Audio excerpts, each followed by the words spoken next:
Let me give you another example of this, how this works. This is called the circle of satisfaction. Now the circle of satisfaction is a simple pie chart. Very, very simple, 4 spaces in the pie chart, and this demonstrates why customers buy. The circle is very, very simple. Each portion of this pie chart represents a need as far as your customers are concerned.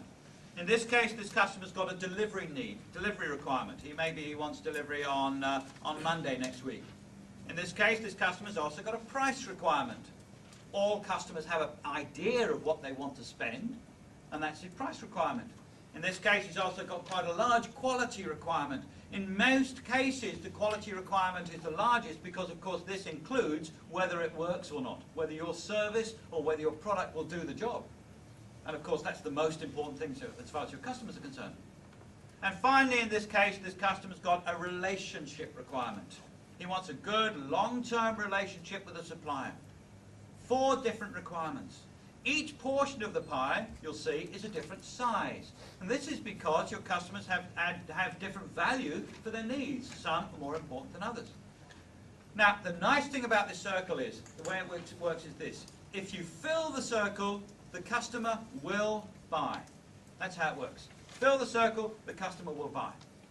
However, more often than not, we don't fill the circle. We don't uncover all of the customer's needs, or we don't demonstrate that we can satisfy them. Let's say in this case that we can't fully satisfy his delivery requirement. Let's say he wants delivery on Monday, but we can only get delivery to him maybe on Thursday. So as far as he's concerned, a portion of that pie is now smaller than he requires. Let's also say that we can't satisfy his quality requirement. Or maybe we can satisfy his quality requirement, we just haven't demonstrated to him that we can. So the portion of that pie is now smaller. The customer will not buy if the circle is not full. So what the customer does in his own mind, he fills up the circle. He says, look, if they won't fully satisfy my delivery need and they cannot fully satisfy my quality need, I may still buy, but only if they over-satisfy my price need. And by that, of course, means a lower price. And they fill the circle up in this way. That makes sense? It's a very simple demonstration of what is in fact quite a complex issue as far as your customers are concerned. What happens far too often is the salesman goes back to the sales manager and he says, look, I'm awfully sorry, boss, we couldn't make the sale. The customer was putting too much pressure on price.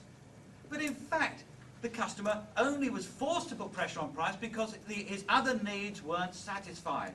That's why, as I said earlier on, that uncovering their customers' needs is vitally important. Not only do you need to know what they require of you, but the various degrees of need that they've got are very important. Fill the circle, the customer will buy. Uncover all of the customer's needs and demonstrate that you can satisfy them all, the customer's going to buy. That's the way it works. We so often don't do this, and I promise you, your competition aren't doing this. But if you do this, they put you in a much greater position to be able to demonstrate why your product is at a higher price. Because it's better value, Mr. Customer. Value is what they care about. Good news about this particular circle is it also works in the other direction. Sometimes you can deliver a higher quality, for instance, than your customers were expecting to get. Deliver a higher quality and you see what happens to price? Squeezes it a little bit, which means you can get your premium price, a higher price than the customer was expecting to pay. This is a very, very simple technique called upselling. You'll have come across upselling. It's very simple. Giving your customer more than they were expecting, but charging more for it. They're happy to do that because they're getting better value, as far as they're concerned. We mentioned Hi-Fi Corporation earlier on. Now, they're very, very good at upselling, I must tell you. The technique is very simple, and those of us who've been into Hi-Fi Corporation will probably have come across it. You know, when you go into to buy a Hi-Fi anywhere, you have in your mind, don't you? You don't have a quality limit in your mind. What sort of limit do you have in your mind? Price, absolutely right. There are price limits in your mind. You say, I want to buy a Hi-Fi and I don't want to spend more than 2,000 Rand, let's say. So you want to buy a Hi-Fi for around that sort of price. you have your money in your pocket, well, more likely your credit card in your pocket, and you walk into Hi-Fi Corporation. Now, Hi-Fi Corporation know how we buy Hi-Fis, so they don't have them all the brand names together, all the Panasonics, all the LG, etc.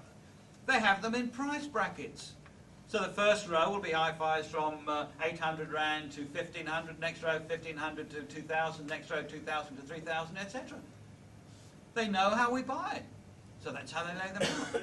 So you've got now your price, 2,000 Rand limit. You wander over to the Hi-Fis that are around 2,000 Rand, and you hang around there, you're looking at the various ones there, and then the salesman comes over and says, can I help you? And you say, I'm looking for a Hi-Fi, I don't want to spend more than 2,000 Rand. What is the best Hi-Fi up to about that sort of price? So the salesman says, well, the one you're looking at is pretty good. And you look at it, and you say, yeah, you're saying to yourself, that looks okay. And then the salesman says this. He says, look, before you make the final decision, I would be doing you a disservice if I didn't show you a Hi-Fi that we had delivered just last week. This one is brilliant. I must show you, look, it's a little bit more expensive, but it really is a very nice Hi-Fi. So he takes you from that row to the next row, and he shows you a Hi-Fi at 2,200 Rand. And you can see it's better quality. It's obvious, because it's got more flashing lights, you know, more wavy lines going up and down, and the speakers are bigger, you know, so it must be better quality. So what do? You dig a little bit deeper, don't you? And you spend the extra couple of $100. And when you get home with this new Hi-Fi, and you show your husband or your wife, and she or he says, but I thought we were only going to spend 2,000 Rand. You say, yes, but look at the quality of this one, it's great, you know. And you feel good about it. You don't feel conned. You haven't been conned. You've come home with something a little bit better. You feel good. And of course the salesman feels good because he's taking away 200 Rand more than he was expecting to take. Called upselling.